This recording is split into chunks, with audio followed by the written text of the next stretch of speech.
Australia Day protests have been banned in Victoria, and they've been replaced with Invasion Day dawn services.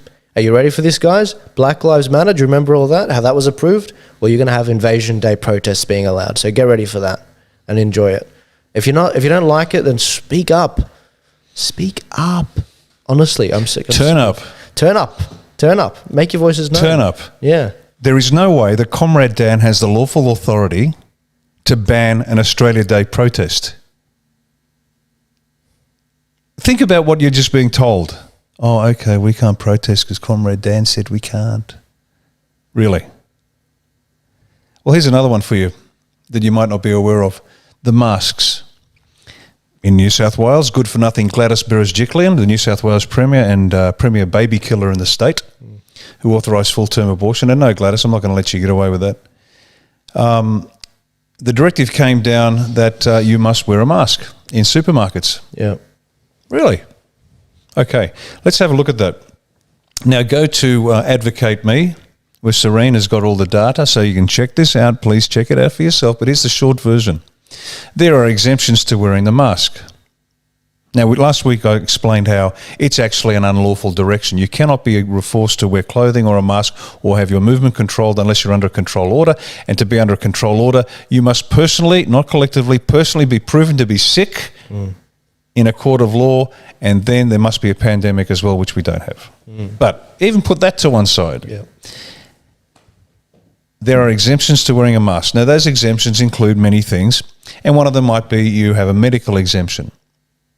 So if you have a medical condition, that gives you the right not to wear a mask.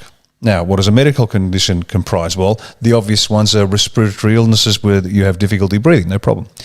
One of the little-known ones is anxiety. Now, how is anxiety defined? Anxiety is defined as having trouble with a situation over which you have no control. You're worried about something over which you have no control. Now, to whom does that apply in Australia today? Everyone? I think it is everyone. Now, here's the really good part. If the coppers pull you up, and believe you me, the coppers are on our side. They really are. Certainly in New South Wales. Vic, you got a different problem. But in New South Wales, the coppers are on our side. Now, here's the deal. Because they're asking the same questions. The coppers are actually saying, hang on a minute, is this lawful? And they are not getting answers from their superiors. Good old Mick Fuller, the man who allegedly said that the people should be afraid of the police. And just by the way, his senior leadership are more divided than you can imagine. But that's a separate story. They're not giving the answers to the coppers.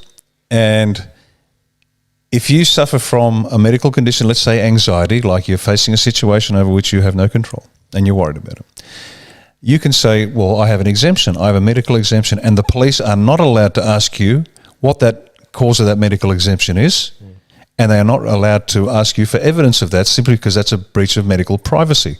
Does that make sense? So everyone following me here? So if you are worried about something over which you have no control, that is the formal definition of anxiety. And anxiety is a legitimate exemption from wearing a mask under the health rules. Then guess what, folks? Feel free to go to Coles and Woolies in your local supermarket without a mask, because if you are challenged, all you have to do is say, I have a medical exemption. What's the medical exemption? I don't have to tell you. And that's it.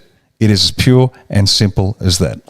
This whole thing's a joke. And I mean, one of the examples of that was this week, the World Health Organization, they basically redefined what herd immunity is again. Now, we've talked about this in the past, but this is actually slightly different. They said on Monday that even with the widespread rollout of the vaccination program, herd immunity will not be achieved in 2021.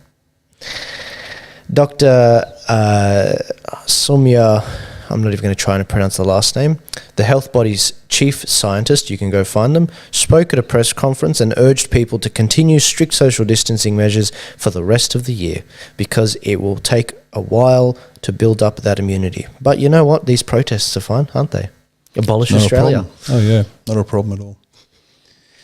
If the masks work, why do we need the social distance? If the social distancing works, why do we need the masks?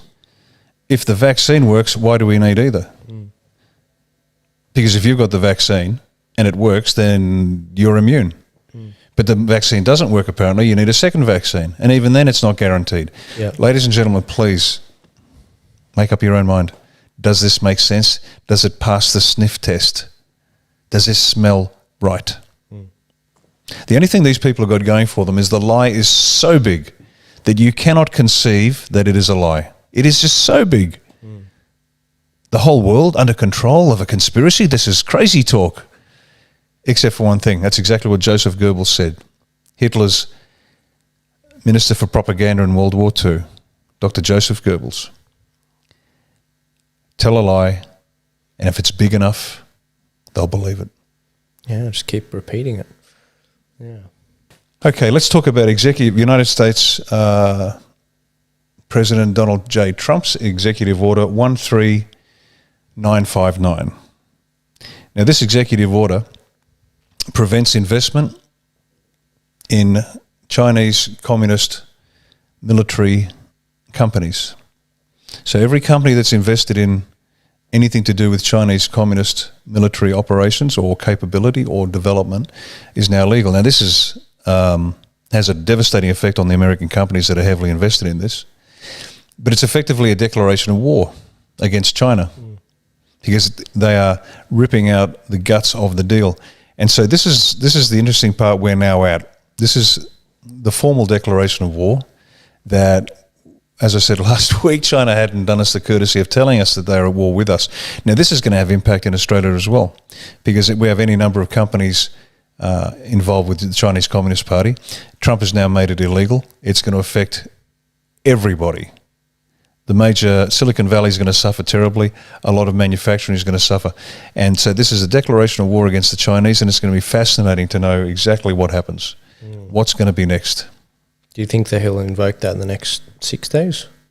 It's already in. It's already in, but it's signed in. It's signed in. It's done. So is that the military would sort of enforce that even after he's gone, or?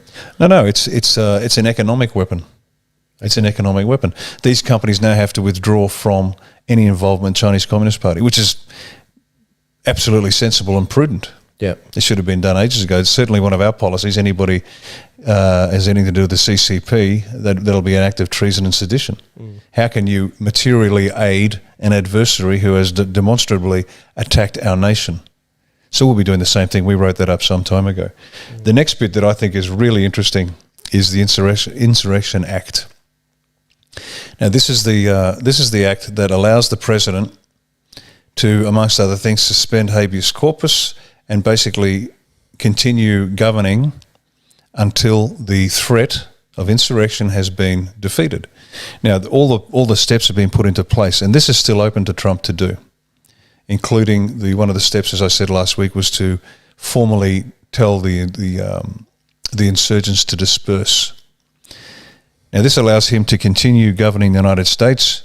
There is no requirement for an inauguration on the 20th because this is effectively a state of emergency.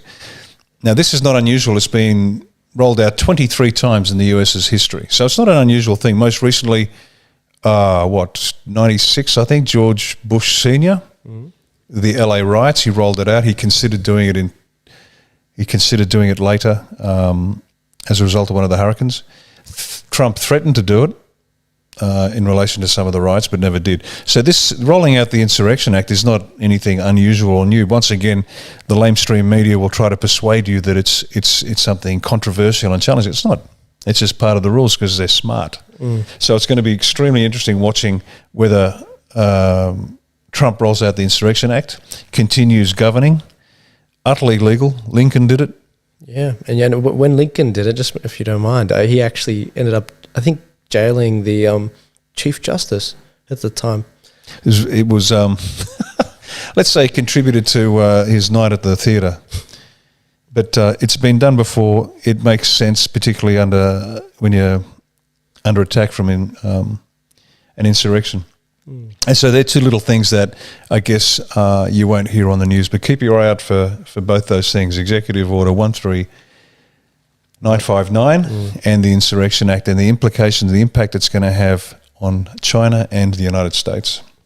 Wasn't there another executive order or Protocol 52 or something where they were like, it was introduced after 9/11, where basically the president has the ability to, in the event of a significant emergency, basically dissolve the Congress, the whole of Congress and the Senate, and just just control everything. I remember hearing that. I'm not familiar with that one. Okay, I need to look up on that one. That's an interesting one. I doubt he's gonna pull any of this. I think that politics is a lot more boring than that, and the Trump era has been very entertaining, and it will continue. I just think that it'll continue in 4 years. They're going to go after Trump and all his supporters. We know that. They're already doing it. But you know what? It doesn't mean you stop what you're doing. What about in Australia, though? We've got a few different parties. Have we got anything to say about IMOP? Oh, yeah. Thanks for the heads up. That's right. Got a phone call from one of our regional coordinators. And apparently, now IMOP is the Informed Medical Options Party. And I'm a big fan of what they represent. We're very much in alignment with that. Your body, your choice. You get to say what goes into it. And I extended a